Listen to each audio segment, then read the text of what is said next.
Yes, people, you know the face, you know the name. Aaron here, back again with another video.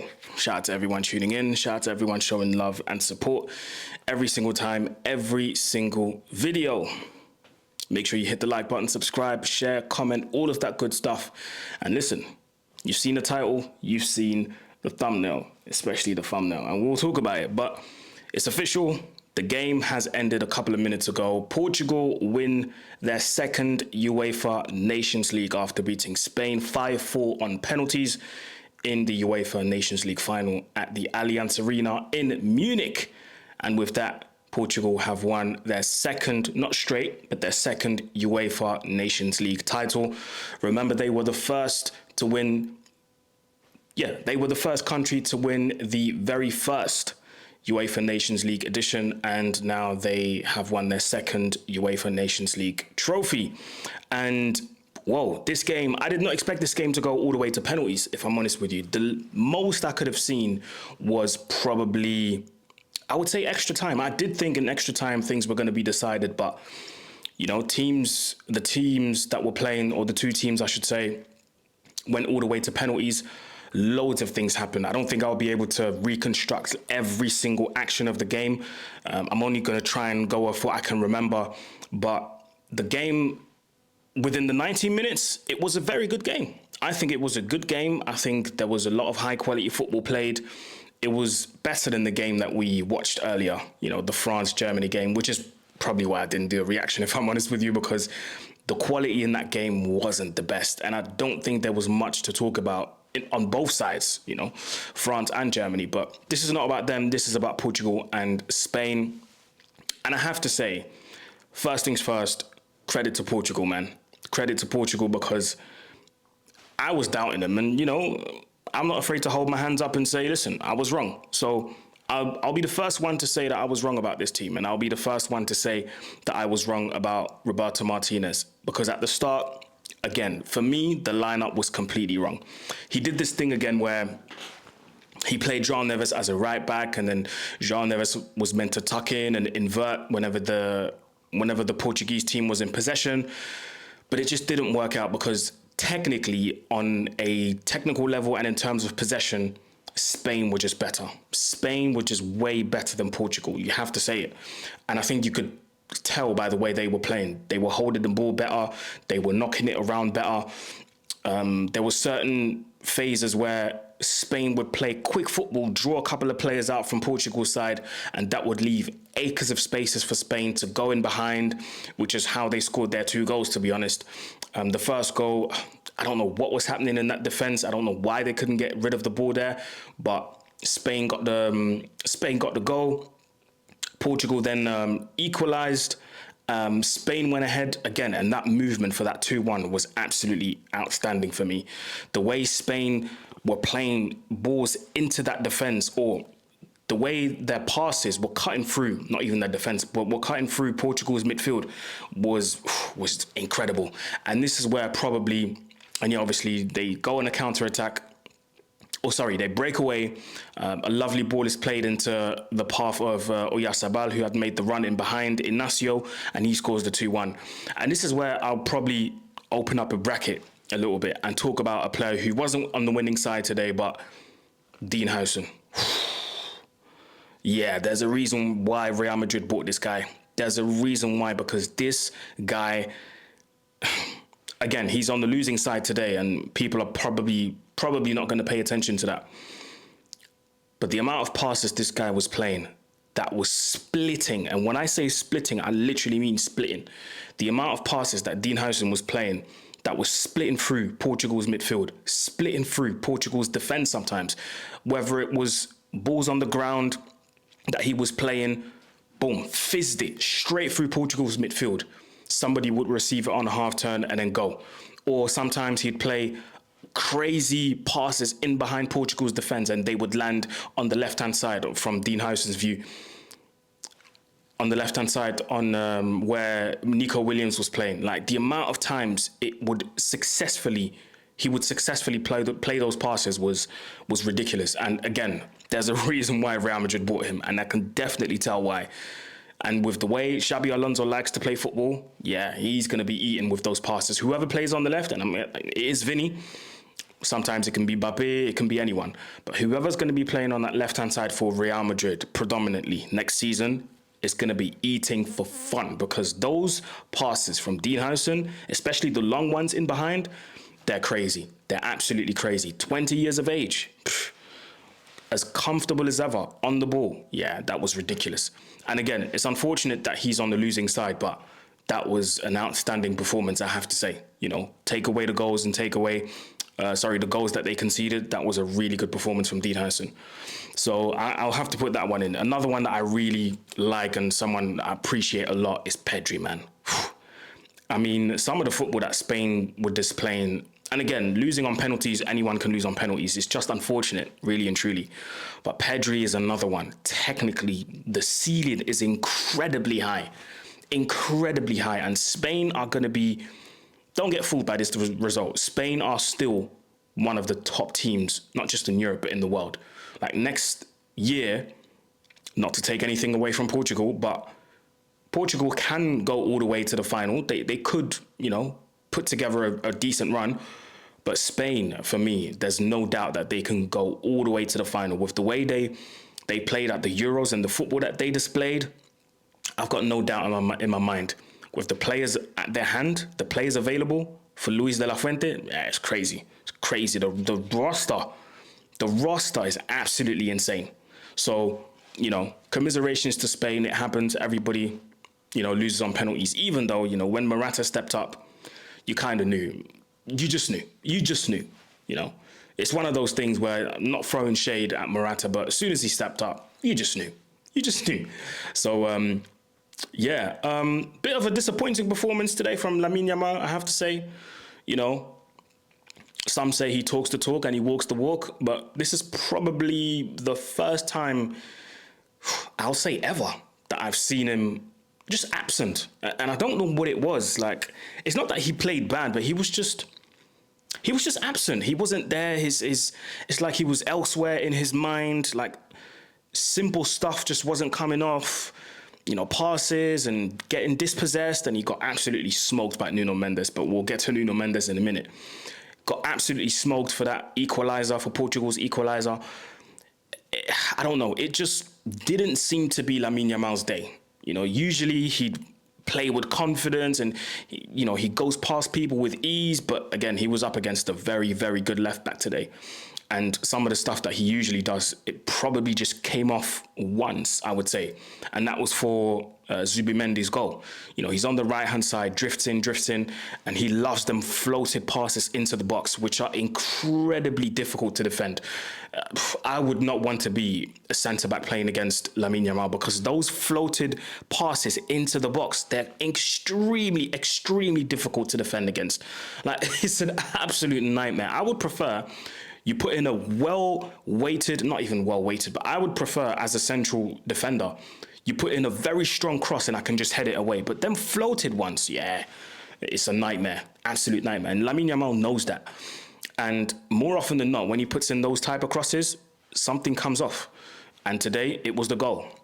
But other than that, it was a very, very poor performance, I have to say. You know, very poor performance. And I think he'll know this himself. He was very absent. Like I said, some of the simple stuff didn't come off. Very silly, you know, ways to lose the ball. I don't know what was happening today with Lamine Yamal. But, you know, these things happen and he will have to learn from it. He'll have to learn from that. So, commiserations to Spain. You know, these things happen. But I'm sure, you know, they'll be back and competing on all fronts, especially with the World Cup coming up next year. So, I'm sure we'll see them again. But listen, on to Portugal. And I guess there's only one place to start, because as we're speaking, or as I'm talking to you right now, as you're watching this clip, I can see my phone literally buzzed just now. I was looking at my phone and my phone just buzzed, and my phone hasn't stopped buzzing for the last 20 minutes or so, because Yo, people are on my case. And listen, it's football, man. I can take the banter. Some people take it too serious, Some people think they're, yeah, I don't know what type of fans they think they are, but they think they're the mouthpiece for Ronaldo, and they start saying whatever. But I take it with a pinch of salt. It's football. People have opinions. I respect people's opinions. And I would like for people to respect mine. And if you don't like my opinion, I mean, just watch someone else. It's very simple. But yeah, my phone hasn't stopped buzzing. And listen, I'm not going to pretend like I'm going to sit here, or I'm sorry, I'm not even pretend. I'm not going to sit here and say, oh, I'm not happy that Cristiano won this title. Of course, we all like to see players win titles. Of course we do. So congratulations to Cristiano. This is his 36th title, if I'm not wrong, in his career. Top scorer of the Nations League, his second Nations League title with Portugal, his third title with Portugal, because of course he won the Euros in 2016. And, one thing I'll always respect about Cristiano, two things actually: the longevity, because it's not easy to be playing at this age. And you could probably see, when he got subbed off, he just went to the ground because his body just went, listen, we can't. So you've got to respect the longevity. And also, one thing I really like about Cristiano is the passion. And some will say, oh, why is he crying at the end of the game? That's how much it means to him. This is how much the game means to Cristiano. When you put blood, sweat, and tears, when you put all of your emotions and all of your time and everything into this game, yes, sometimes emotions can, come up and you just let it out, and I can relate to that. I can definitely relate to that. When you put something into your craft, when you put everything into your craft, no matter what it is, when you have a moment of elation like that, of course, they're going to come up and you're going to let it out. So those are two things I really respect is, the passion and the commitment to the craft, and of course the longevity. I think we all know he's going to play at the World Cup next year, whether people like it or not, whether I like it or not. He's going to be playing at the World Cup next year, and he's going to be leading the line. Now, whether people think that's a good thing or a bad thing, I think that's up to everyone else to decide. Personally, I've always said, I think it would be a serious weapon to have Cristiano Ronaldo on the bench, to bring him off after, let's say, 60, 65 minutes, and you give him 25 minutes, and for 25 minutes, he can just give you relentless quality and relentless moments of being clutch. And do you know what I mean? I think, personally, that would be an amazing way to use Cristiano. Imagine being a central defender. You've just defended, I don't know, against Gonzalo Ramos for 60, 65, 70 minutes, and then you have to see Cristiano come off the bench for the last 25. That would be a defender's nightmare. And I think that would be a perfect way to use him. But that's just me. I don't know what you guys think. That's just me. And also, I have another question for you, but I'll probably ask that at the end. So, yeah, listen, Cristiano, another title, but we are going to be real. We have to be real. What I'm not going to do, I'll give him, the credit where it's due. I'll give him his props. But what I'm not going to do is sit here and pretend like he was the best player on the pitch, because he wasn't. The best player on the pitch, we'll talk about him in a minute, was Nuno Mendes. Like, let's be honest. At least give me that type of honesty, give me that honesty. But yeah, listen, Cristiano, another title, and I respect it. It's all love. It's all love. It's no hate. People think I seem to have some sort of weird hate for Cristiano, which I don't. Like, I don't hate players. I don't know them personally, so why would I hate them? I give credit when it's due, but I also criticize when it's due. And, some people just can't live with criticism because they think everything has to be positive. They think everything has to be positive 24/7. No, like, in life, you'll get praised and you'll get criticized. It's part of the game. And not just in football, in life. But anyway, I'm not here to give life lessons. But anyway, the last question, actually, the question I wanted to ask, closing this Cristiano chapter. What do you guys think? Do you consider the Nations League as a major trophy or not? Because a lot of people did say, or still say, that, the Nations League is a glorified friendlies tournament. It doesn't really mean much. We look at the winners. Spain won it the last time. Portugal won the first edition. They now win the third edition. I would like to know your thoughts. What do you think? do you consider, if you were a player and you win it, would you consider the Nations League as a major trophy or a minor trophy? Let me know. Yeah, I'd like to know. Let me know in the comment section. But yeah, I do think Portugal deserve to win it. You know, when you go on penalties, it's all about you and how how you take your penalties. And Portugal took all of theirs really well, and Spain took all of theirs really well, bar one, and that was Alvaro Morata. But like I said, as soon as he stepped up, you kind of knew what was happening. Now let's talk about the best player on the pitch. Yeah, let's talk about the real baller on the pitch, and that was Nuno Mendes. For the Portuguese out there, Nuno Mendes, because I know the Portuguese like me to pronounce stuff correctly, you know what I mean? Nuno Mendes, he was absolutely fantastic from the goal that he scored, from the goal that he set up for the 2-2 equaliser, and just in general, the way he locked up Lamine Yamal. Locking up Lamine Yamal is not an easy task to do. Not many people have done that. But Nuno Mendes is having a fantastic season. This season is going to be one to remember for the rest of his life. From the way he played in Ligue 1, from the way he was playing in the Coupe de France, from the way he was playing in the Champions League, notoriously locking up one of the best players of the Premier League season in Mo Salah.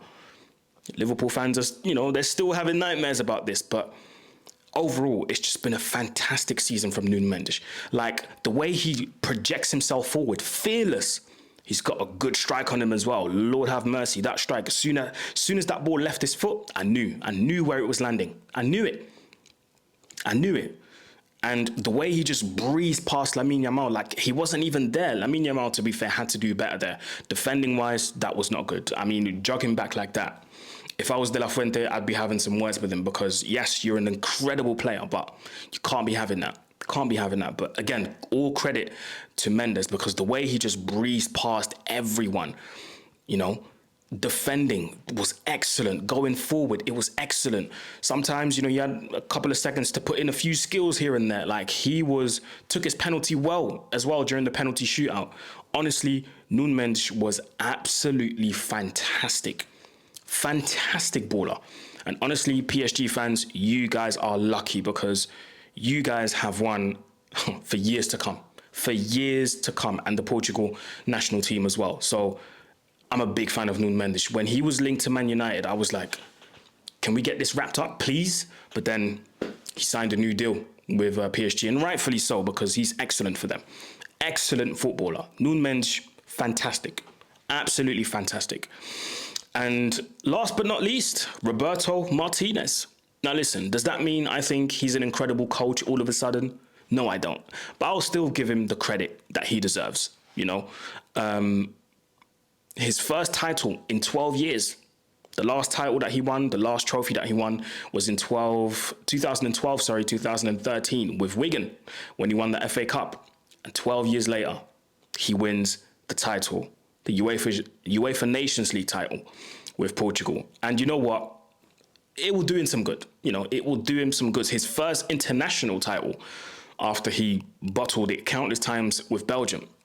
Still a couple of questionable decisions he's making personnel-wise and tactically. And I guess on the world stage, you can't afford to make those mistakes because you'll be up against more feisty oppositions, the South Americans and et cetera, et cetera. But when it comes to, in Europe, you kind of can get away with it, And ultimately, he rectified his mistakes. Some of the changes he made at halftime, I think, were the right ones because they had to be made. Unfortunately, it meant that, people like Jean Neves had to get taken off and not be utilized in midfield. But bringing on the likes of Nelson Semedo, that was the right decision. But yeah, I think that's all I had to say. Credit to Portugal, credit to Roberto Martinez, and most of all, credit to Cristiano Ronaldo. Listen, jokes aside, hate is not something that's in my dictionary. I give criticism and I praise when it's due, but ultimately, I love the game, And seeing the likes of Cristiano Ronaldo, come on, man, I'm a United fan. He used to play for my club. I gave criticism when he was here, but ultimately, it's all love. So yeah, let me know what you think in the comment section below, people. Like, share, comment, subscribe. It's road to 20K. We've passed 16, so we're getting there, surely but slowly but surely, sorry. But anyway, people, like, share, comment, subscribe, and I'm out. Peace.